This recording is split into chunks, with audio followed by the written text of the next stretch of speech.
नमस्कार, मी दिनकर शिंदे. आपण पाहताय डीएस न्यूज. तुमचं मत माझं मत मध्ये आपलं स्वागत. मित्रांनो, महत्त्वाचा विषय मी घेऊन आलो आणि तो म्हणजे राजकीयच. अर्थात लावरे तो व्हिडिओ हा शब्द ऐकला की आपल्यासमोर महाराष्ट्रातला एक नेता येतो आणि जो नेता ठाकरे घरातला आहे, ठाकरे कुटुंबातला आहे, ठाकरी भाषेमध्ये बोलणारा आहे आणि विशेष म्हणजे जो समोर आडवा येईल त्यालाही आडवं करण्याची भूमिका ज्यानं आजपर्यंत निभावली ते नाव येतं राज ठाकरे. बाळासाहेब ठाकरे यांच्यानंतर मराठीचा मुद्दा लावून धरत आपली महाराष्ट्र नवनिर्माण स्थापन करणारे राज ठाकरे हे महाराष्ट्रातल्या जनतेच्या मनामध्ये एक घर करून होते. कारण ते स्पष्ट बोलत होते, ठाकरी भाषेत बोलत होते आणि त्यांचं वक्तृत्व ऐकताना, त्यांचं भाषण ऐकताना त्यामध्ये बाळासाहेब ठाकरेंची प्रतिकृती दिसत होती आणि म्हणूनच जनता त्यांना सुद्धा त्याच नजरेनं पाहत होती. परिणाम असा झाला, त्यांनी महाराष्ट्र निर्माण सेना केली आणि शिवसेना ही उद्धव ठाकरे यांनी सांभाळली. म्हणजे एक शांत संयमी नेतृत्व म्हणून उद्धव ठाकरे यांच्याकडे महाराष्ट्र पाहत होता, परंतु मुख्यमंत्री म्हणून त्यांनी कारभार केल्यानंतर राज्यातल्या जनतेनं उद्धव ठाकरे यांना डोक्यावर घेतलं आणि उद्धव ठाकरे यांची लोकप्रियता त्या ठिकाणी वाढली. हे आपण संपूर्ण देशानं पाहिलं, राज्यानं पाहिलं.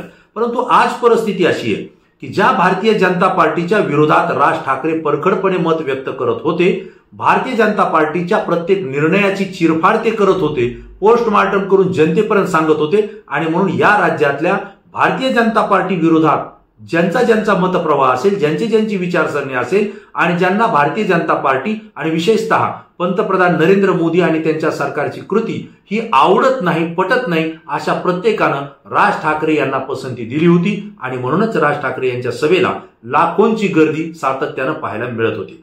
मित्रांनो, पहिल्या लोकसभा निवडणुकीमध्ये आम्ही भारतीय जनता पार्टी सोबत जाणार नाही, परंतु आमचे खासदार निवडून आल्यानंतर आम्ही भाजप सोबत जाऊ असं ज्यावेळेस त्यांनी सांगितलं, त्यावेळेस मात्र जनतेनं राज ठाकरे यांच्या पक्षाला नाकारलं, त्यांच्या खासदाराला मतदान केलं नाही.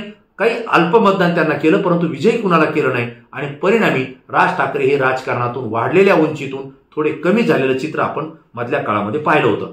मित्रांनो, राज ठाकरे यांचे पहिल्याच टप्प्यामध्ये अनेक आमदार निवडून आले, जवळपास 12-13 आमदार मनसेचे निवडून आले होते, परंतु नंतरच्या विधानसभा निवडणुकीमध्ये राज ठाकरे यांचे फक्त एकमेव आमदार निवडून आलेले आहेत. हा त्यांच्या पक्षाचा इतिहास आहे. म्हणजे त्यांची लोकप्रियता पण तितकीच आहे, परंतु निवडणुकीमध्ये जाताना त्यांची जी लोकप्रियता आहे, जे लोक उपस्थित सभेला राहत आहेत ते मतदानामध्ये रूपांतर करणं राज ठाकरे यांना जमलं नाही.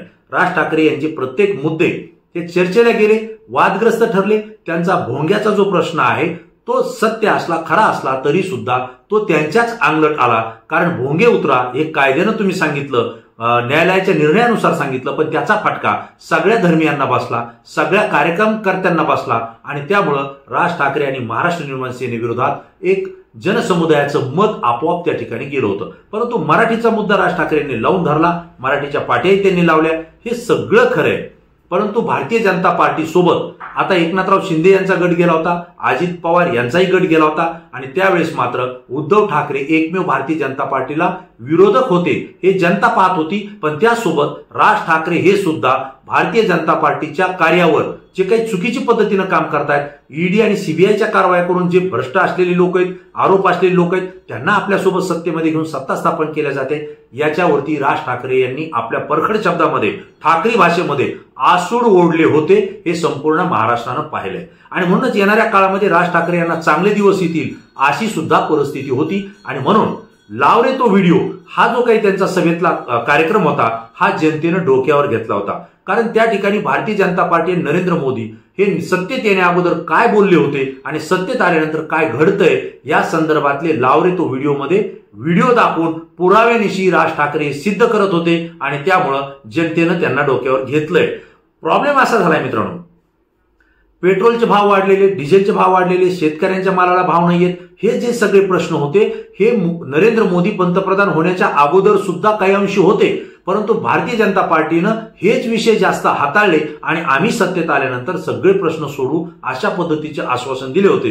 मात्र 10 वर्ष सत्तेत राहून सुद्धा हे प्रश्न मिटले तर नाहीच, कमीही झाले नाही. वास्तविक पाहता ते प्रश्न आणखी वाढले, महागाई वाढली आणि याच्यावरतीच आसूड उठवण्याचं काम राज ठाकरे यांनी केलं होतं. हे सगळं सांगण्यामागचं कारण आहे आज हेच राज ठाकरे जे दुसऱ्या पक्षाला ज्यावेळेस कुणी गुप्तगुप्त बैठका घेत होतं, गोपनीय बैठका घेत होतं किंवा एकमेकांविषयी पोषक बोलत होतं, त्यावेळेस हेच राज ठाकरे साहेब त्या ठिकाणी म्हणायचे की तुम्ही एकमेकांना विरोधात बोलताय, परंतु आतून तुमचं इलू इलू का चालतंय, हे इलू इलू काय, असा ते प्रश्न उपस्थित करत होते. आणि आज महाराष्ट्रामध्ये हाच प्रश्न विचारला जातोय राज ठाकरे यांना. कारण दिल्लीमध्ये राज ठाकरे गेले, त्यासोबत त्यांनी अमित शहा यांच्याशी त्या ठिकाणी गुप्तगू केली, गोपनीय बैठका त्या ठिकाणी घेतल्या आणि भारतीय जनता पार्टी सोबत महाराष्ट्रामध्ये महायुती करण्याचे संकेत सुद्धा भाजपनं आणि जे काही राजकीय विश्लेषक आहे यांनी सुद्धा या ठिकाणी दिलेले. राज ठाकरे हे महायुतीसोबत जातील अशा सुद्धा चर्चा आहेत. विशेष म्हणजे बाळा नांदगावकर जे मनसेचे नेते त्यांना राज्यसभेवर घेतलं जाईल अशाही चर्चा आहेत. आज 2 जागा राज ठाकरे यांनी मनसेला महायुतीतून लोकसभेच्या मागितल्या होत्या अशीही चर्चा आहे, परंतु त्याला नकार देण्यात आला असं सुद्धा बोललं जात आहे. परंतु मित्रांनो, आता असं समजतंय की राज ठाकरे हे लोकसभेची निवडणूक लढणार नाहीयेत, म्हणजे मनसे निवडणूक लढणार नाही.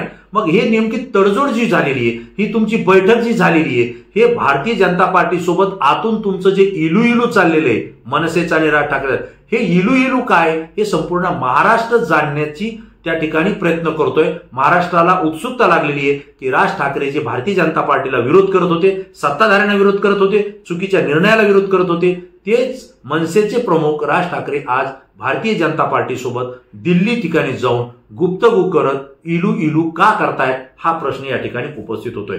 आता या महाराष्ट्रातल्या लोकसभेमध्ये मनसेची काय भूमिका राहील याकडेही सगळ्यांचं लक्ष असेल. परंतु महाराष्ट्र नवनिर्माण सेनेचे जे पदाधिकारी आहेत ते मात्र भारतीय जनता पार्टी सोबत मनसेनं युती करावी या मानसिकतेत दिसत नाहीत. जरी काही नेते ज्यांना आमदारकी पाहिजे, खासदारकी पाहिजे, ते तडजोडी करायला इच्छुक असतील कदाचित, मी आरोप करत नाही, परंतु ते कदाचित इच्छुक असतील. कारण तशा प्रतिक्रिया राज ठाकरे हे दिल्लीत गेल्यानंतर महाराष्ट्रातल्या त्यांच्या नेत्यांनी व्यक्त केल्या. लवकरच सकारात्मक बातमी कळेल, लवकरच आनंदाची बातमी कळेल, अशा पद्धतीच्या ते प्रतिक्रिया देत होते. यावरून लक्षात येत आहे की त्यांनाही कदाचित वाटतंय की मनसेनं महायुतीसोबत जावं आणि सत्तेमध्ये सहभागी व्हावं. परंतु जे सामान्य कार्यकर्ता आहे, जो ग्रामीण भागातला कार्यकर्ता आहे, तो मात्र या निर्णयाला विरोध करताना दिसतोय. कारण त्यांच्याशी ज्यावेळेस आपण चर्चा करतोय त्यावेळेस ते रोखठोकपणे सांगतायत बाळासाहेब ठाकरे हे आमचे खरे विचार आहेत. बाळासाहेब ठाकरेंनी जी शिवसेना बनवली त्याच विचारानं आम्ही बनलो, आमचे वडील, आमचे आजोबा त्याच विचारानं काम करत होते. आज नातू जरी असलो तर आम्ही त्या विचारानं काम करतो. परंतु बाळासाहेब ठाकरे यांच्यापासून राज ठाकरे वेगळे झाले. महाराष्ट्र नवनिर्माण सेना केली तरी सुद्धा त्यांचे विचार बाळासाहेब ठाकरे यांचेच विचार होते आणि म्हणून आम्ही त्यांच्या सोबत आहोत. तेच आमचे नेते म्हणून आम्ही त्यांना मानतोय. परंतु ते भारतीय जनता पार्टीच्या विरोधात असेल तर आम्हाला ते आवडतील. जर ते भारतीय जनता पार्टी सोबत जात असतील तर आज राज्यातली स्थिती भाजप सोबत जाण्याची नाहीये. कारण भाजपनं लोकमत त्या ठिकाणी कमी झालेले, तो गमावलेले असं मनसेचा कार्यकर्ता बोलतोय.